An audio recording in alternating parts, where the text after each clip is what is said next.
నేను బెజవాడ బార్ అసోసియేషన్లో గత 3 సంవత్సరాలుగా ప్రాక్టీస్ చేస్తానండి జూనియర్ న్యాయవాదిగా. నేను మా సీనియర్ గారు సోము కృష్ణమూర్తి న్యాయవాది గారండి. గత కొద్ది రోజులుగా మా ఇంటి మీద నేను ప్లేంటిఫ్ కౌన్సిల్ అయ్యి ఉండి మా ఇంటి పక్కన కాకుండా పక్కన డిఫెండెంట్ అయి ఉన్నారండి. ఆయన మా ఇంటి మీదకి నిప్పంటించి దాడులు చేస్తూ గత కొద్ది రోజులుగా రాళ్ళు విసురుతూ రాత్రి అనగా పగలనక పోలీస్ ఆఫీసర్లు వచ్చినా సరే వాళ్ళ మీద కూడా వాళ్ళు ఉన్నప్పుడు కూడా రాళ్ళు పడతానే ఉండేయండి. నాకు పరామర్శించడానికి లాయర్ గారు వచ్చిన సీనియర్ అడ్వకేట్స్ వచ్చిన వాళ్ళు ఉన్నప్పుడు కూడా వాళ్ళు చూస్తుండగానే వాళ్ళ మీద కూడా రాళ్ళు విసిరారండి. ఈ దాడిని నిప్పు రాళ్లతోనే కాకుండా ఇంటి మీదకి దాడి చేయడానికి చంపడానికి నిప్పు కూడా అంటించారండి. అంతేకాకుండా ఈ గత కొద్ది రోజులుగా 15-20 రోజులు బట్టి ఈ కక్ష సాధింపు కొనసాగుతూనే ఉందండి. మేము పోలీసు వాళ్ళని ఆశ్రయించి ప్రాణ రక్షణ కోసం వాళ్ళపై యాక్షన్ తీసుకోవాలని చెప్పి మేము కలిసి రిపోర్ట్ కూడా ఇవ్వడం జరిగిందండి. వాళ్ళు ఇన్వెస్టిగేషన్ జరుగుతున్నప్పుడు కూడా పోలీస్ ఆఫీసర్స్, ఎస్ఐ, కానిస్టేబుల్స్ వాళ్ళందరూ ఉన్నప్పుడు కూడా జరుగుతానే వాళ్ళ మీద రాళ్ళు విసురుతానే ఉన్నారండి.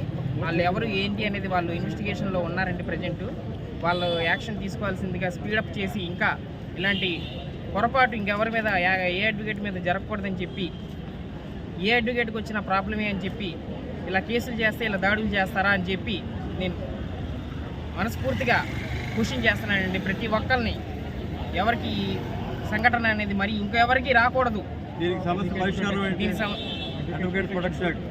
ఈ సమస్యను మళ్ళీ చూసి అందరూ తమరు గవర్నమెంట్ వాళ్ళు కూడా ఈ అడ్వకేట్స్ తరఫున అడ్వకేట్స్ ప్రొటెక్షన్ యాక్ట్ని అతి తొందరగా తీసుకువచ్చి ఇంప్లిమెంట్ చేస్తే మమ్మల్ని రక్షించవలసిందిగా మమ్మల్ని రక్షించిన వాళ్ళు అవుతారని చెప్పి మేము ఆ యాక్ట్ని ఇంప్లిమెంట్ చేయాలని కోరుతున్నామండి.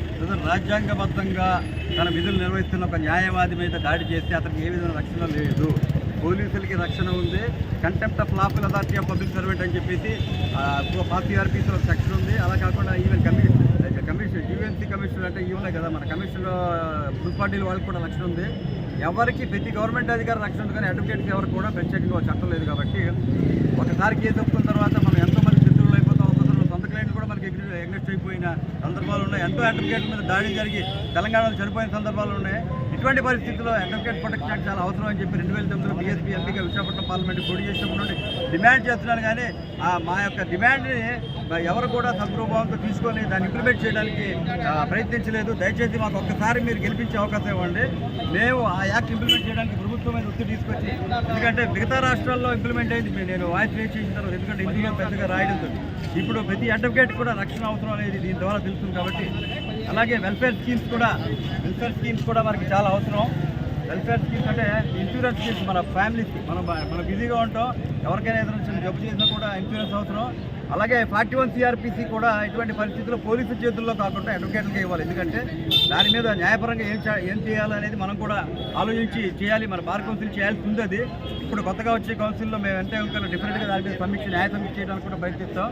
అంతేకాకుండా ఇప్పుడు గవర్నమెంట్ స్కీమ్స్లో హౌసింగ్ స్కీమ్స్ కానీ, లేకపోతే ఇన్సూరెన్స్ స్కీమ్స్ కానీ, అదే ఆరోగ్యశ్రీ లాంటివి అడ్వకేట్స్ ఇంప్లిమెంట్ చేయట్లేదు. ఎందుకంటే your professionals, your qualified people అని. కాకపోతే మనలో ఆర్థికంగా వెనకబడిన చాలా మంది ఉన్నారు. కాబట్టి ఎవరైతే దీనికి ఎలిజిబుల్ అవుతారో వాళ్ళందరికీ కూడా ఇంప్లిమెంట్ చేయాలని చెప్పి డిమాండ్ చేస్తాం. కాబట్టి మా డిమాండ్లన్నీ కూడా కింద రాస్తాం. అంతేకాకుండా అడ్వకేట్స్ మేము చేసిన పోరాటాలు కానీ, వాళ్ళ వెల్ఫేర్కి సమాజ సేవ చేసి అన్నీ కూడా